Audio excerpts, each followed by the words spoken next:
செந்தில் ஆண்டவர் முத்தமிழால் தன்னை வைதாரையும் வாழ வைக்கின்ற கடவுள் முருகப்பெருமான் என்று அருணகிரி பெருமான் தன்னுடைய திருப்புகழிலே பதிவு செய்கின்றார். திட்டினாலும் நல்ல தமிழில் திட்டினால் முருகன் மிக மகிழ்ச்சியாக சந்தோஷமாக அதை கேட்பாராம். தமிழ் கேட்பது என்பது முருகப்பெருமானுக்கு மிக பிரியமானது. ஏனெனில் தமிழின் வடிவமும் முருகனின் வடிவமும் ஒன்று என்கின்றபடியினாலே முருகப்பெருமானை நாம் தமிழ் கடவுள் என்று போற்றி மகிழ்கின்றோம். தமிழினுடைய வடிவம் முருகு என்கின்ற நாமத்திலேயே இணைந்திருக்கின்றது. முருகப்பெருமானுடைய நாமங்களிலே மிக தொன்மையான நாமத்திற்கு முருகு என்று பெயர். முருகுகள் இளமை நாற்றம் முருகவேள் விழாவணப்பாம் என்று பேசப்பட்ட அந்த நாமத்தில் மருவி வந்த நாமாதான் முருகன் என்கின்ற நாமா.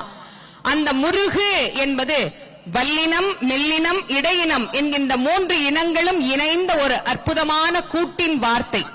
தமிழிலே த, மீ, இழ் என்கின்ற 3 எழுத்தும் வல்லினம், மெல்லினம், இடையினம் என்கின்ற 3 இனங்களையும் அமைக்கப்பட்டிருக்கிறது. அதே போல முருகு என்பதும் 3 இனங்களால் அமைக்கப்பட்டது.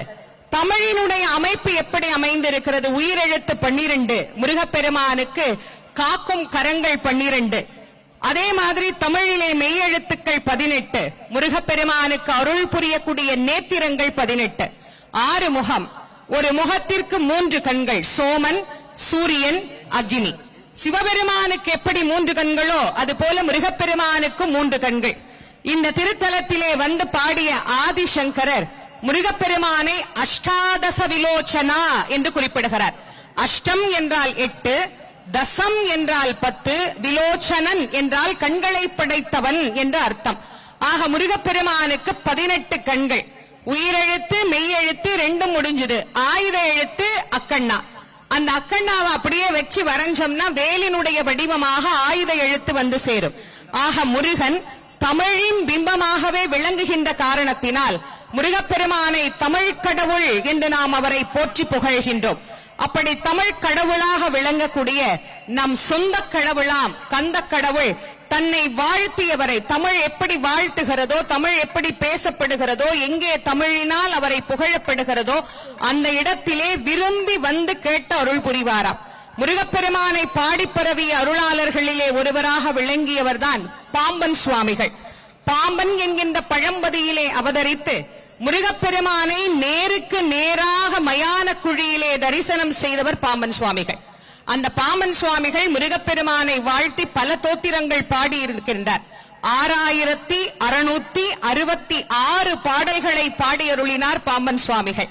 அதிலே குறிப்பிடத்தகுந்ததாக உள்ளதில் ஒன்றுதான் பஞ்சாமிர்த வர்ணம் என்கின்ற ஒரு அற்புதமான நூல். இந்த பஞ்சாமிர்த வண்ணம் முருகப்பெருமானுக்கு ரொம்ப பிடிக்கும். முருகனுக்கு பஞ்சாமிர்தமே ரொம்ப பிடிக்கும். அப்புறம் பஞ்சாமிர்த வண்ணம் நூலா பிடிக்காம இருக்கும் சுவாமிக்கு. பஞ்சாமிர்த வண்ணம் எங்க பாடினாலும் முருகப்பெருமான் போய் கேட்பாராம். இந்த திருச்செந்திலம்பதியிலே கவுண்டர் மண்டபத்திலே அன்றாடம் இங்கு பக்தர்கள் அதை பாடுகின்ற வழக்கத்தை வைத்திருந்தார்கள். அப்படி பாடுகின்ற வழக்கத்தை உடைய இடத்திலே இந்த செந்தில் மாநகரிலே முருகனுக்கு தொண்டு செய்து கொண்டிருந்த ஒரு கிழவி முத்தம்மா பாட்டி அப்படின்னு அந்த பாட்டிக்கு பேர். அந்த கிழவி என்ன செய்கின்றாள்? தினமும் தன்னுடைய வேலையெல்லாம் முடிச்சிட்டு போய் அந்த பஞ்சாமிர்த வண்ணத்தை கேட்டு மகிழ்வாள். அப்படி ஒரு நாள் அவள் கேட்டுக்கொண்டிருக்கிற போது யாரோ ஒருத்தர், ஒரு சின்ன பையன் மாதிரி இருக்கிறார், ஆனா தூணுக்கு பின்னாடி ஒளிஞ்சிருந்து எட்டி பாக்குறார் அப்படிங்கறது தெரிஞ்சிருச்சு. யார் அது அப்படின்னு போய் கூப்பிட பாக்குறார். அவர் ஓடி போய் மறைஞ்சிடுறார். அடுத்த நாளும் அதே மாதிரி ஒருத்தர் நிக்கிறார், கூப்பிட பாக்குறார், ஓடி போயிடுறார்.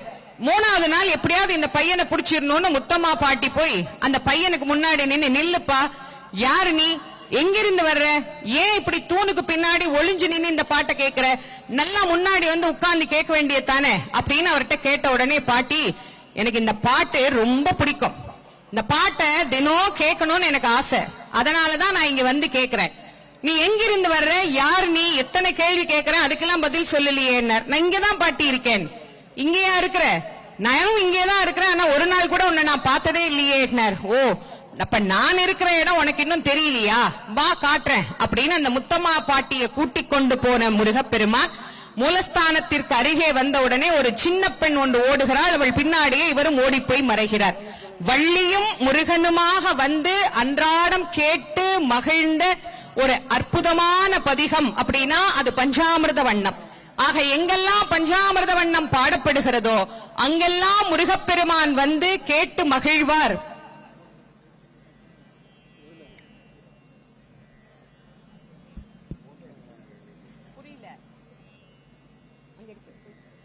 முருகப்பெருமான் அந்த தமிழை கேட்டு மகிழ்வார் என்பது இந்த ஆலயத்திலே கண்கூடாக கண்ட ஒரு அற்புதமான செயல். ஆகவே அந்த அழகான தமிழிலே அருணகிரிநாத சுவாமிகள் அருளி செய்த 5ஆம் படை வீடு திருத்தணி திருப்புகழ் முருகப்பெருமானுக்கு இப்போது விண்ணப்பம் செய்யப்படுகிறது.